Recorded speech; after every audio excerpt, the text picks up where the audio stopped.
Professor Roni K baby, ഈ അടുത്ത കാലത്തായി വലിയ വളർച്ചയാണ് ഭാരതത്തിൽ ഉണ്ടാകുന്നത്.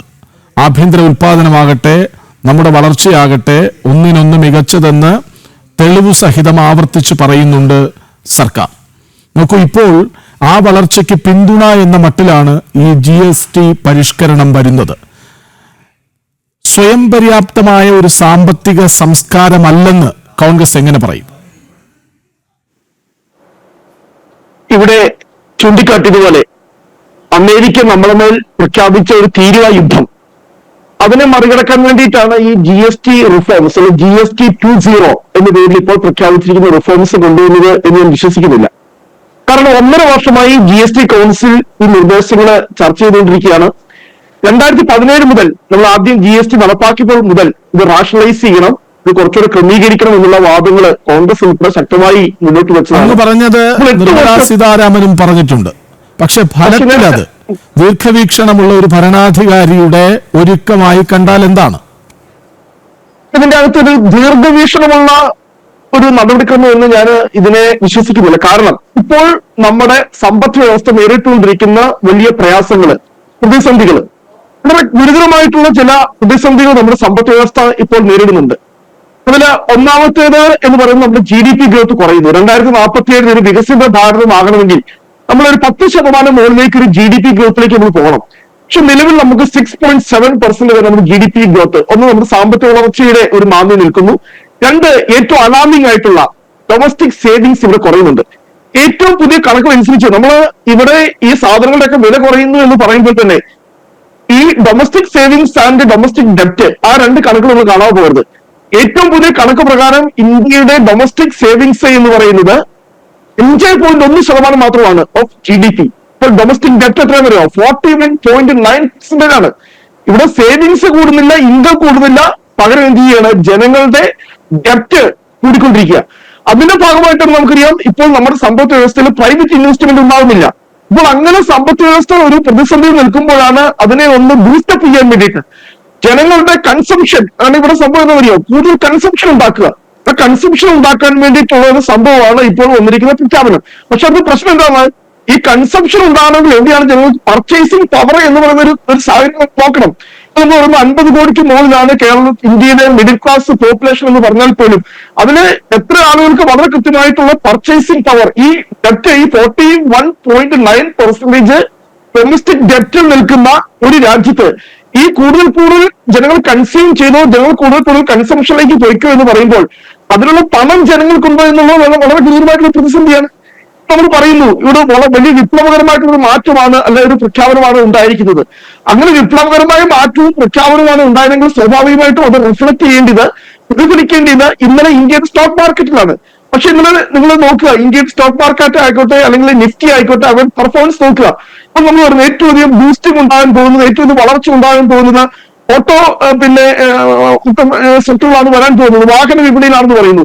പക്ഷേ ഈ സ്റ്റോക്ക് മാർക്കറ്റിൽ രജിസ്റ്റർ ചെയ്തിരിക്കുന്ന 23 കമ്പനികളിൽ 14 എണ്ണവും ഇതിൽ നഷ്ടത്തിലാണ് ഇതിൽ ക്ലോസ് ചെയ്തിരിക്കുന്നത്. അതുപോലെ രണ്ടാമത്തേത് ഈ കൺസ്യൂമർ ഗുഡ്സ്, ഡ്യൂറബിൾ ഒക്കെ ആയിട്ടുള്ള കൺസ്യൂമർ ഗുഡ്സിന്റെ കമ്പനികൾ 104 കമ്പനികളിൽ 51 കമ്പനികളും ഇന്നലെ നഷ്ടത്തിലാണ് സ്റ്റോക്ക് മാർക്കറ്റിൽ അവരുടെ ബിസിനസ് അവസാനിപ്പിച്ചത്. അതുപോലെ തന്നെ നോൺ ബാങ്കിങ് ഫിനാൻഷ്യൽ സ്ഥാപനങ്ങൾ 35 സ്ഥാപനങ്ങളിൽ 24 സ്ഥാപനങ്ങളും ഇന്നലെ നഷ്ടത്തിലാണ് ഇന്നലെ ക്ലോസ് ചെയ്തിരിക്കുന്നത്. സാധാരണഗതിയിൽ ഇപ്പോൾ വളരെ വിപ്ലവകരമാണെന്നും റവല്യൂഷണറി ആണെന്നും ഇന്ത്യയുടെ സമ്പദ് വ്യവസ്ഥയെ മുഴുവൻ മാറ്റിമറിക്കുമെന്നൊക്കെ പറയുന്ന പ്രഖ്യാപനം വരുമ്പോൾ വളരെ പോസിറ്റീവായി അതിനോട് റെസ്പോണ്ട് ചെയ്യേണ്ട, ഒരു പോസിറ്റീവായിട്ട് അതിനോട് പ്രതികരിക്കേണ്ട നമ്മുടെ ഇന്ത്യയുടെ ഈ സമ്പത്ത് ഇതിന്റെ പ്രധാനപ്പെട്ട ഇൻഡിക്കേറ്റേഴ്സ് ആയിട്ടുള്ള സ്റ്റോക്ക് മാർക്കറ്റുകളൊക്കെ വളരെ മോശം പെർഫോമൻസ് ആണ് ഇന്നിവിടെ കാഴ്ചവെച്ചത്. ഞാനൊരു മറ്റു കാര്യങ്ങളോട് ചൂണ്ടിക്കാണിക്കട്ടെ. ഇവിടെ നമ്മൾ കുറെ ഇങ്ങനെ മുകൾ പരപ്പില് ഇവിടെ കുറെ കാര്യങ്ങൾ പറയുന്നില്ലാതെ ഈ 22 ലക്ഷം കോടി രൂപ ടോട്ടൽ വോളിയം ഉള്ള GST ഒരു വർഷമുള്ള നമ്മുടെ രാജ്യത്ത് ഈ വരുന്ന റിഫോംസ് കൊണ്ട് എത്ര രൂപ കേന്ദ്രത്തിന് നഷ്ടം നോക്കുക. ഈ കേന്ദ്ര ധനകാര്യ മന്ത്രാലയം പറഞ്ഞിരിക്കുന്ന ആകെ വരാൻ പോകുന്ന നഷ്ടം എന്ന് പറയുന്നത് വെറും 47,000 കോടിയാണ്. അതിൽ 35,000 കോടി സംസ്ഥാനങ്ങൾക്കാണ്. കേന്ദ്രത്തിന് നഷ്ടം 30,000 കോടി മാത്രമേ ഉള്ളൂ. സ്റ്റേറ്റ് ബാങ്ക് ഓഫ് ഇന്ത്യ പറയുന്നത് വെറും 7,000 കോടി രൂപയെ ഈ പറയുന്ന കേന്ദ്ര സർക്കാരിന് നഷ്ടമെത്താൻ പോകുന്നു എന്നുള്ള. അപ്പോൾ ഞാൻ പറഞ്ഞു ഇതുകൊണ്ട് എന്ത് ബെനിഫിറ്റ് ആണ് ഈ പറയുന്ന ജനങ്ങൾക്ക് കിട്ടാൻ പോകുന്നത് എന്നുള്ളത് ഈ കണക്കിൽ തന്നെ വ്യക്തമാണ്. ഈ 22 ലക്ഷം കോടി രൂപ ടോട്ടൽ വോളിയം ഉള്ള GST റെജീമിൽ ഒരു വർഷത്തില് ആകെ വരാൻ പോകുന്ന ഒരു പിന്നെ ഈ ഡിക്രീസ് അല്ലെങ്കിൽ ഒരു കുറവ് എന്ന് പറയുന്നത്, അല്ലെങ്കിൽ അതാകുമ്പോൾ ആനുകൂല്യമായി ഇത്രയും തുകയാണല്ലോ പബ്ലിക്കിന് ആനുകൂല്യമായി കിട്ടാൻ പോകുന്നത്. ആ ആനുകൂല്യം എന്ന് പറയുന്നത് വെറും 47,000 കോടി മാത്രമേ ഉള്ളൂ. അതിൽ എന്താ കേന്ദ്ര സർക്കാരിന് വളരെ ലാഭമായിട്ടുള്ള തുച്ഛമായിട്ടുള്ള ഈ 7,000 കോടി 13,000 കോടി എന്നൊക്കെ പറയുന്നത് കേന്ദ്ര ഗവൺമെന്റ് ഒന്നുമല്ല. ഇത്രയും മാറ്റം മാത്രമേ ഇവിടെ കേന്ദ്ര സർക്കാരിനുണ്ട്. പക്ഷെ ഇത് യഥാർത്ഥ വിഷയമല്ല. ഇത് എന്തുകൊണ്ടാണ് ഇന്ത്യയിലെ സമ്പത്ത് ഈ പ്രധാനപ്പെട്ട ഈ സ്റ്റോക്ക് മാർക്കറ്റിൽ പോസിറ്റീവായിട്ട് റെസ്പോണ്ട് ചെയ്യാത്തതിന് കാരണം ഞാൻ പറയാം. കാരണം ഇവിടെ പല ഗുഡ്സിന്റെയും വില കുറയുമ്പോൾ പോലുമാണ് ഇൻപുട്ട് ടാക്സ് ക്രെഡിറ്റിൽ ഒരു മാറ്റവും വരുത്തിയിട്ടില്ല. കാരണം ഈ കമ്പനികളൊക്കെ അല്ലെങ്കിൽ ഈ കുറഞ്ഞ ഇനിയും നാളെ മുതൽ അല്ലെങ്കിൽ ഈ GSTയുടെ 2.0 റിഫോംസ് നടപ്പാകുമ്പോൾ മുതൽ വില കുറയുന്ന ആ പ്രോഡക്ട്സ് ഉത്പാദിപ്പിക്കുന്ന കമ്പനികൾ അവർ വാങ്ങുന്ന റോ മെറ്റീരിയൽസ്, ആ റോ മെറ്റീരിയൽസ് വിലക്കില്ല. അതാണ് ഇൻപുട്ട് ടാക്സ് ക്രെഡിറ്റ് എന്ന് പറയുന്നത്. ഇവിടെ ഔട്ട്പുട്ടിന് വില കുറയുകയും ചെയ്യുന്നു, പക്ഷെ ഇൻപുട്ട് ആയിട്ട് എടുക്കുന്ന സാധനങ്ങൾക്ക് വില കുറയുകയും ചെയ്യുന്നില്ല. അപ്പോൾ സ്വയമായിട്ട് വരാൻ പോകുന്നത് അറിയോ? കമ്പനികൾക്ക് നഷ്ടം ഉണ്ടാകുമ്പോൾ അവരെങ്ങനെയായിരിക്കും കമ്പനികൾ നഷ്ടം നികത്താൻ പോകുന്നത്? കമ്പനികള് നഷ്ടം നികത്തുവാൻ പോകുന്നത് ഈ സാധനങ്ങളുടെ വില കൂടാൻ പോവുകയാണ്. അതാണ് ഇവിടുത്തെ യഥാർത്ഥ പ്രശ്നം എന്ന് പറയുന്നത്. ഇപ്പോൾ ഇവിടെ ഈ നമ്മുടെ രാജ്യത്ത് ഇപ്പോൾ നടന്നുകൊണ്ടിരിക്കുന്ന മുതലാളിത്ത കേന്ദ്രീകൃതമായിട്ടുള്ള എക്സ്ട്രീം ക്യാപിറ്റലിസമായിട്ടുള്ള തീവ്ര വലതുപക്ഷ സാമ്പത്തിക നയങ്ങൾക്ക് ചൂടുപിടിക്കുന്ന മറ്റൊരു റിഫോംസ് മാത്രമേ കുറിച്ച് പറയാം. നമ്മളൊരു കാര്യം മനസ്സിലാക്കണം. ഇന്ന് ലോകത്ത് ഏതെങ്കിലും രാജ്യത്ത് ഇന്ത്യൻ ടാക്സ് കോർപ്പറേറ്റ് ടാക്സിനേക്കാൾ മുകളിൽ നിൽക്കുന്ന ആ രാജ്യം എന്ന് പറയുന്നത് ഇന്ത്യയാണ്. ഈ കഴിഞ്ഞ മാസം കേന്ദ്ര ധനകാര്യ സഹമന്ത്രി പാർലമെന്റിൽ കൊടുത്ത മറുപടി അനുസരിച്ച് 2024 മാത്രം കോർപ്പറേറ്റ് മേഖലയ്ക്ക് വേണ്ടി നൽകിയ ടാക്സ് കൺസെഷൻ എന്ന് പറയുന്നത് 1 ലക്ഷം കോടിയാണ്. ഇപ്പോൾ നമുക്ക് കോർപ്പറേറ്റ് മേഖല ഇങ്ങനെ വലിയ രീതിയിൽ വളർച്ചയാണ്. നമുക്കറിയാം 2014 36% ഇന്ത്യൻ ടാക്സ് ടോട്ടൽ GDP എങ്കിൽ അതിപ്പോ വളർന്ന് 54% ആയിരിക്കാണ്. കോർപ്പറേറ്റ് ടാക്സിനേക്കാൾ മുകളിലാണ് ഇന്ത്യൻ ടാക്സ്. എന്താ ഈ രാജ്യത്തെ ഇടത്തരം അല്ലെങ്കിൽ മധ്യവർഗ സമൂഹം അവര് കൂടുതൽ ടാക്സ് പേയബിൾ ചെയ്യുവാൻ പ്രവർത്തിക്കുകയും ഈ രാജ്യത്ത് വളരെ കുറച്ച് ആളുകൾ വരുന്ന ശതകോടീശ്വരന്മാര് അവർക്ക് വലിയ ആനുകൂല്യം നൽകുകയും ചെയ്യുന്ന സാമ്പത്തിക ക്രമത്തിലേക്ക് പോകുമ്പോൾ ഇങ്ങനെ കുറെ കൺസ്ട്രക്ഷൻ എന്ന് പറയുമ്പോൾ അത് ഈ ജനങ്ങൾക്ക് അത് പർച്ചേസ് ചെയ്യാൻ കഴിയുന്നുണ്ടോ എന്നുള്ള ഒരു യഥാർത്ഥ കാരണം ശ്രമിക്കുക.